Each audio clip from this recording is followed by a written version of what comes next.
ഞങ്ങൾക്ക് താല്പര്യമില്ല. ഞങ്ങൾ വരുന്നുമില്ല. ദൈവകാര്യമാണ്. ദൈവകാര്യമൊന്നുമല്ല, അവളുടെ കാര്യ. അതുകൊണ്ടാ ഞങ്ങൾ ഇല്ല എന്ന് പറഞ്ഞത്. എന്തിനാ നിങ്ങൾ ഇങ്ങനെ ബഹളം വെക്കുന്നത്? എന്തിനാ ഇങ്ങനെ പ്രശ്നങ്ങൾ ഉണ്ടാക്കുന്നത്? അങ്കിൾ, ഇന്ന് ആ പൂജാ സ്ഥലത്ത് പ്രത്യേകിച്ച് പ്രശ്നങ്ങളൊന്നും ഉണ്ടാകില്ല എന്നും ആന്റി അപമാനിക്കപ്പെടില്ല എന്നും അങ്കിളിന് ഉറപ്പുണ്ടോ? ഇല്ലല്ലോ. ഇതിനു മുമ്പുള്ള അനുഭവങ്ങളൊക്കെ അങ്ങനെ.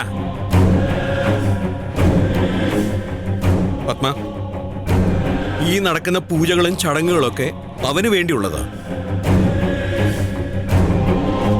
അവനെ ഉള്ളുകൊണ്ട് സ്നേഹിക്കുന്നു എന്ന് താൻ പറഞ്ഞത് സത്യസന്ധമായിട്ടാണെങ്കിൽ താൻ എന്റെ കൂടെ വരും.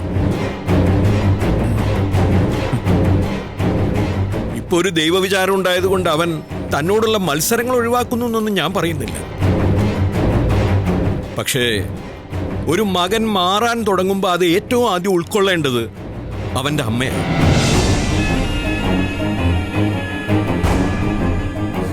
ശരി, ഞാൻ വരാം. ആന്റി വരാമോ? നിങ്ങളും എന്റെ കൂടെ വരണം.